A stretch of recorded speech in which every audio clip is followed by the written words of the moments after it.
Alors bonjour ou bonsoir, tout dépendant de l'endroit où que vous écouterez cet enregistrement. Je vais faire une suite à tantôt en parlant des paramètres d'évolution. Je trouve que c'est un sujet très intéressant parce que cela explique un peu quand même certains critères qui est lié au développement de notre conscience. Mais tout d'abord, le contenu de mes capsules peut déranger, bousculer, perturber. Il s'adresse à des personnes averties. Il est donc préférable, avant de m'écouter, d'avoir exercé un véritable travail sur soi. Ou plus exactement, un travail en soi. Il est aussi important de ne pas me croire, car chaque personne a une perception différente du réel. Donc à chacun de vous d'entrer dans votre propre réalité vibratoire. Ceci dit, tantôt dans l'enregistrement précédent, j'ai été un peu agressif. Mais c'est sûr que quand je regarde les 40 dernières années comportant l'évolution générale, que ce soit de Bernard, de Daniel ou de d'autres, ça c'est les lectures de Alice Bailey ou Madame Blavatsky, etc. Tout ce qui touche l'évolution, qu'elle ait été occulte, supramentale ou ésotérique. C'est bien important de rester synthétisé avec soi-même, d'être bien dans sa peau, parce que c'est sûr que tout ce qui est dit par les instructeurs ou conférenciers ou personnes un peu vraiment qui ont intégré cette énergie, d'écouter le discours, qui habituellement sont assez indulgents, ben de nous-mêmes d'en faire une réception tout aussi indulgente. Et c'est comme je disais tantôt aussi, nous évoluons par expérience. C'est sûr que la souffrance fait partie de l'expérience. Quelqu'un qui n'a jamais se faire dans sa vie, qui a tout eu ce qu'il veut, qui a connu aucune barrière, aucune frontière à ses désirs, donc qui pratiquement n'a exprimé aucune volonté. Mais je parle de volonté pour se sortir de la merde.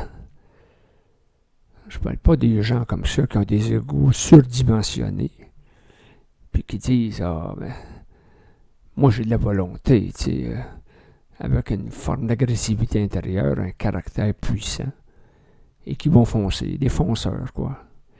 Oui, mais ces gens-là, quand ils culbutent, quand ils basculent, s'ils perdent quelque chose d'important à leurs yeux, qui se font dire qu'un cancer terminal, ou qui perdent leur femme, qu'ils ont aimé, soit par un divorce, soit par une mortalité. C'est drôle, mais ils perdent la volonté.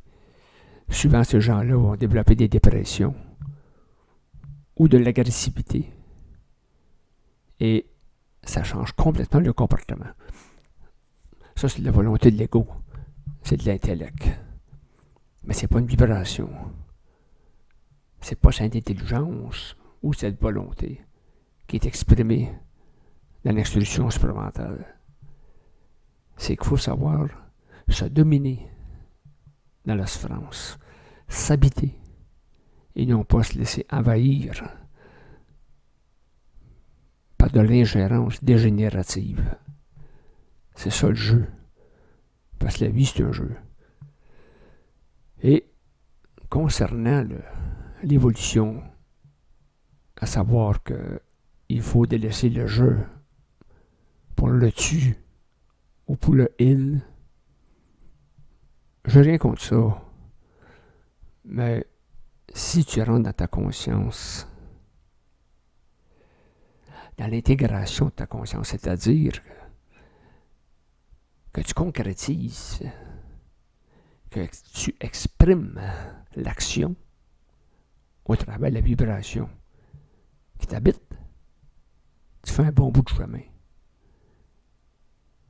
Là, le tu et le il mélangé avec le moi. Bon. Pour moi, ce que j'ai tout le temps souvent amené, on peut l'interpréter peut-être ce que certaines personnes appellent le tu ou le il. Moi, c'est le soi. Le soi, en soi, on peut dire que pratiquement c'est une troisième personne. Parce que le moi, c'est l'ego, le je, qui pense. Puis le soi, c'est l'observation du moi par le soi. Bon, peut-être que finalement, on se rejoint là. Moi, c'est le soi, puis eux autres, c'est le il ou le tu. Parce que Bernard de Montréal parlait du tu. Daniel Kem parlait du il. Mais c'est toute la même énergie, ça, là. C'est toute la même personne, dans le fond. C'est toute la même définition de notre être-té. Si on parle d'être-té réel, ça l'englobe tout. Si tu es assez observateur dans ton intelligence, si tu es assez convaincu de ta volonté, ben, tu opères. Tu te poses pas de questions. Puis si t'arrive quelque chose que t'arrives pas à maîtriser, vraiment une épreuve, un choc à l'âme, bon, c'est à ce moment-là que tu dois te réveiller et pas dormir sur tes lauriers. C'est le temps là, de t'observer en soi et de ne pas voir le moi se déraper. Hein? J'ai eu moi ici de la souffrance. Chacun a eu ses souffrances. Hein? C'est normal. Nous vivons tous des karmas. Certains sont plus noirs que d'autres. Certains sont plus larvés. Moi, c'est à peu près ça. J'ai connu un karma larvé. Avec quelques épreuves avec ça. Puis, c'est drôle parce que j'ai passé au travers. Quand je regarde ça après, il me semble que c'est pas moi qui ai vécu ça. C'est un peu comme, c'est pareil comme quand j'écris, mettons avec une inspiration, qui forcément ne vient pas de moi, et que je me relis après. Je me dis, hey, c'est moi qui ai écrit ça. Je l'ai pas réfléchi, ça a sorti comme ça. Donc, c'est une autre partie de moi qui s'est exprimée, sans que j'aille la moindre emprise dessus. Donc, c'est un peu pareil devant l'épreuve. Si vous avez assez de conscience, si vous êtes habité suffisamment, si votre zone de gravité est assez large, alors quand vous arrivez devant l'épreuve ou la contrariété, vous êtes toujours égal à vous-même, à cette partie de vous qui est au-dessus de votre ego. Vous comprenez-vous? Parce qu'on est comme deux personnes, deux entités en soi. L'entité réfléchissante par le truchement de l'âme versus l'ego, coloré par la personnalité, et le soi. Le soi du mental supérieur, le soi nourri par le double, le soi lumineux. Bah, comme quelqu'un dit, le soi par l'intelligence universelle, qu'importe le mot. D'ailleurs, derrière chaque mot, il y a une vibration. C'est la vibration qui compte. Comme j'ai dit dans la première partie, moi, je peux parler de n'importe quoi.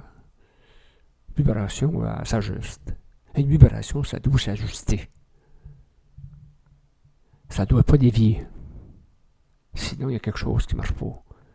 Si c'est à cause de la sensibilité de la personne, refoulé,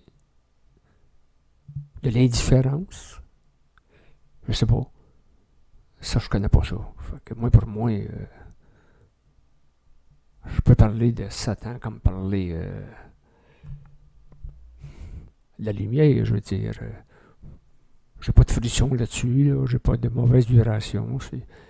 Ce sont des formes, ce sont des égrégores qui ont existé. Bon. Qui n'existent peut-être plus dans le sens, je dirais, d'aujourd'hui, parce que c'est sûr que nous avons évolué. Le mental a évolué, l'esprit c'est plus authentifié à certaines personnes. Et c'est ça qui fait qu'on peut laisser de côté un certain vocabulaire. Bon, coudonc. Il faut bien respecter la vibration des autres. Dans mon cas, c'était pas un dénigrement, mais simplement une opinion. Comme d'autres personnes en font. Une opinion n'est pas un dénigrement. Si elle fait, elle est faite avec respect. Car je respecte beaucoup ces gens-là. Totalement. Mais là-dessus, j'avais une différenciation à faire sur certains sujets à amener ou certains termes. Mais l'évolution, c'est quelque chose de merveilleux. En autant que, comme je disais, qu'on soit bien dans notre peau. C'est ça qui est la clé. Mais, pas évident. C'est pas évident de bien dans notre peau.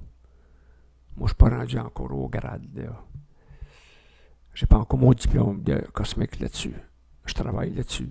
Mais j'ai encore bien des marches à monter. Ça, je suis conscient de ça. Bon, au moins, je suis conscient de ça, finalement. T'sais. Fait que ça marche par... ça marche, comme on dirait, dans chaque démarche. Il faut être patient. D'ailleurs, n'est-ce pas la meilleure qualité? La patience dans l'évolution. Comme j'ai dit à quelqu'un aussi, quand le temps est venu, le train arrive. T'embarques dedans. Parce que la connexion, elle se fait par en haut, elle se fait pas par en bas. Fait qu'à ce moment-là, tu prends ça cool, tu fais de ton mieux, tu observes, puis tu avances. Là-dessus, je vous laisse. En vous disant au revoir. Vous pouvez commenter, comme je dis tout le temps, poser des questions, me proposer des sujets qui vous intéresseraient à développer. Moi, je suis ouvert à tout. Puis, ce serait un plaisir de partager avec vous. À la prochaine. Merci.